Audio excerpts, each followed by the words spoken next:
जय हिंद दोस्तों, मैं हूं आशीष और आप सबको इंडिया में जान पर स्वागत है। दोस्तों, आप सबको पता चल गया होगा कल भारत को 5 राफेल मिल गया है, लेकिन राफेल आने के साथ उस पर नेगेटिव कमेंट भी शुरू हो गया है। कांग्रेस ने कई सारे सवाल उठाए हैं, उसमें से कुछ सवाल सही है और कुछ सवाल 100% झूठ है। राफेल को लेकर क्या गंदी राजनीति हो रहा है, कल डिटेल्स में आपको बताऊंगा। आज मैं आपको बताऊंगा क्या राफेल अब लद्दाख में तैनात के लिए तैयार है। लद्दाख में तैनात हुआ तो चीन के लिए क्या मुश्किल होगा, जानने के लिए आप आखिर तक ये वीडियो को देखते रहिए। देखिए, टॉपिक के ऊपर आने से पहले आप सबको एक सवाल की जवाब देना चाहता हूँ। लास्ट 2 दिनों से काफ़ी दोस्तों का ये सवाल था। इंडिया से फ्रांस की दूरी तो लगभग 8000 किलोमीटर है और राफेल की स्पीड 2000 किलोमीटर पर आवर है, इसलिए राफेल आसानी से 4 घंटे के अंदर इंडिया से फ्रांस आ सकता था, तो फिर बीच में यूएई में क्यों उतरा। ऐसे सवाल उठा के कुछ महाज्ञानी राफेल की ताकत पर भी सवाल उठाए थे। मैं उन सब दोस्तों को पूछना चाहता हूँ, आपके घर में तो बाइक होगी, मान लेते हैं आपके घर में जो बाइक है उसकी टॉप स्पीड है 150 किलोमीटर पर आवर। क्या आप सब हमेशा 150 किलोमीटर स्पीड पे बाइक चलाते हो? कुछ दोस्त कहेंगे रोड पे बाइक चलाना और आसमान में प्लेन उड़ाना क्या सेम है? मैं आपके लिए आसान भी कर देता हूँ। रोड बिल्कुल सीधा है और कोई भी सामने नहीं आएगा। अब आप बताओ कितने टाइम 150 किलोमीटर स्पीड पे गाड़ी चला सकते हो? देखिए, ये सब जानते हैं, आप जितना स्पीड जाओगे फ्यूल कंजप्शन बढ़ेगा, इसलिए इकोनॉमिक स्पीड का कंसेप्ट है। इसलिए राफेल मैक्सिमम स्पीड में ना आकर आराम से आया, जिसके चलते उसे लगभग 10 घंटा लगा और बीच में यूएई में रुक कर आया। इसके साथ दोस्तों, इंडिया में कौन सा ऐसे आग लगा था जिसे राफेल को आकर ही बुझाना था? हड़बड़ी में तेजी से आने से यह अच्छा है, आराम से रेस्ट लेकर आओ। वो पायलट भी इंसान है। आप सब जानते हो फाइटर जेट का कॉकपिट कितना छोटा होता है।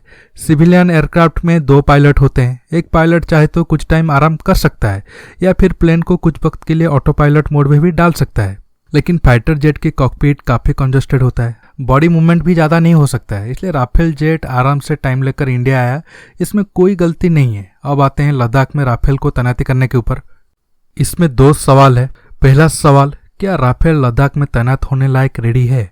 हाँ, राफेल रेडी है। हमारे पायलट बिल्कुल ट्रेंड है लद्दाख में चीन के खिलाफ कार्रवाई करने के लिए। राफेल इंडिया आने से पहले आईएफ के पायलट फ्रांस जाकर ट्रेनिंग लिए थे। इसके साथ वो वहाँ सिमुलेटर में लद्दाख जैसे जियोग्राफिकल कंडीशन में राफेल को कैसे फ्लाई कर सकते हैं, इस चीज़ का भी ट्रेनिंग ले चुके हैं। राफेल भी कुछ दिन या हफ्ते के अंदर बैटल रेडी हो सकता है। इसके साथ राफेल में कोल्ड स्टार्ट इंजन है, जिसके चलते हाई अल्टीट्यूड एरिया में राफेल की परफॉर्मेंस बढ़ जाता है। लद्दाख जैसे हाई अल्टीट्यूड एरिया में टेम्परेचर काफ़ी कम रहता है, इसलिए दोस्तों इस एरिया में जितने भी इंजन वाला हथियार तैनात होते हैं उन्हें दिन में 1-2 घंटा के लिए ऑन करके रखना पड़ता है। आप वो हथियार को यूज करो या ना करो, आपको हर दिन 1-2 घंटा के लिए इंजन को ऑन करके रखना पड़ता है, नहीं तो बाद में प्रॉब्लम होगा। लेकिन हमारा राफेल के साथ ऐसा कोई प्रॉब्लम नहीं है, इसलिए हमारा राफेल को आसानी से लेह एयरबेस में तैनात किया जा सकता है। अब आते हैं दूसरा सवाल की तरफ, तो फिर कब राफेल लद्दाख में तैनात होगा? देखिए, राफेल आने से पहले एयरफोर्स के टॉप ऑफिशियल ने लद्दाख में राफेल की तैनाती को लेकर मीटिंग किया था। अब लद्दाख में राफेल तैनात होगा कि नहीं, ये डिपेंड करता है इंडियन एयरफोर्स राफेल को किस तरह के रोल के लिए यूज करना चाहता है। अगर इंडियन एयरफोर्स राफेल को चीन की सीमा के पास बंकर या फिर एलएसी के पास एयरबेस पर बम गिराने के लिए इस्तेमाल करना चाहता है, तो फिर राफेल अंबाला एयरबेस में तैनात होकर ये काम कर सकता है, क्योंकि राफेल की कॉम्बैट रेंज 1700 किलोमीटर है। इस रेंज में लगभग पूरा तिब्बत कवर हो जाता है। राफेल चीनी बंकर और एयरबेस जैसी जगहों को हमला करने के लिए हैमर और स्काल्प क्रूज मिसाइल को यूज कर सकता है। अब मैं आपको हैमर के बारे में 30 सेकंड में बताता हूँ। ऊंचे इलाके में इस मिसाइल से 60 किलोमीटर दूर तक निशाना साधा जा सकता है। वहीं निचले इलाके में 15 किलोमीटर तक ये मिसाइल दुश्मन के ठिकाने को तबाह कर सकती है। फायर एंड फॉरगेट इस मिसाइल की बड़ी खासियत है, यानी एक बार निशाना तय करने और मिसाइल दागने के बाद हमले की सटीकता की चिंता की जरूरत नहीं होता है। ये स्थिर और अस्थिर यानी हिलने डुलने वाली दोनों तरह के लक्ष्य साध सकता है। इसमें आधुनिक नेविगेशन सिस्टम लगा हुआ है जो निशाना चुकने की आशंकाओं को खत्म कर देता है। एक राफेल विमान में एक बार में 250 किलो वजनी बम की 6 हैमर मिसाइलें लगाई जा सकती है। ये सभी एक साथ 6 ठिकानों को ध्वस्त कर सकता है। हैमर के जरिए किसी भी मौसम में और दिन या रात कभी भी चीनी सेना को निशाना बनाया जा सकता है। देखिए, इंडियन एयरफोर्स अगर राफेल को एयर पेट्रोलिंग रोल या फिर आप ऐसे समझो कि अब सीमा पे इंडिया चाइना के बीच जंग जैसा हालत हो जाता है और इंडिया को ऐसा लगता है कि चीनी फाइटर जेट इंडिया की सीमा के अंदर घुसकर हम पर बमबारी कर सकते हैं, चीनी विमान को ऐसा करने से रोकने के लिए राफेल को लेह एयरबेस में तैनात किया जा सकता है।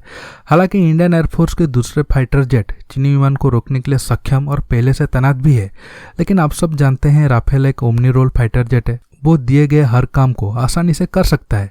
इसके साथ राफेल की Meteor air to air missile game changer है।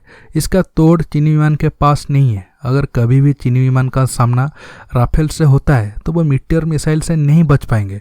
अब कुछ दोस्त कहेंगे क्या राफेल ये काम अंबाला एयरबेस से नहीं कर पाएगा? देखिए, इस पोजीशन में राफेल का काम है भारतीय सीमा के अंदर चीनी विमान को घुसने ना देना। मान लो अब खबर मिली चीनी विमान भारत के अंदर घुसने की कोशिश कर रहे हैं, तब अगर राफेल अंबाला बेस से टेकअप करेगा और एलएसी की तरफ जाएगा, ऐसा करने में एक्स्ट्रा टाइम लग जाएगा क्योंकि अंबाला से एलएसी तकरीबन 400 किलोमीटर दूर है। अगर राफेल लेह एयरबेस से टेकअप करेगा तो काफ़ी कम टाइम में एलएसी के पास चीनी विमान को मुंह तोड़ जवाब देने के लिए पहुंच जाएगा। ऐसे और भी कई सारे फैक्टर है जिसे देखकर इंडियन एयरफोर्स सही टाइम पे ये फैसला लेगा वो राफेल को चीन के खिलाफ लद्दाख में तैनात करेगा या नहीं करेगा। दोस्तों, आज के टॉपिक में बस इतना ही। ये वीडियो आपको कैसा लगा नीचे कमेंट करके बताइए। ये वीडियो को लाइक शेयर करने के साथ साथ मेरे चैनल को सब्सक्राइब करना मत भूलिए और सब्सक्राइब बटन के पास जो बेल आइकन है उसे भी प्रेस करिए ताकि आगे आप मेरे आने वाले वीडियो को मिस ना कर सके। दोस्तों, रहता हूँ बहुत जल्द एक न्यू टॉपिक के साथ मिलूंगा। नमस्कार, जय हिंद।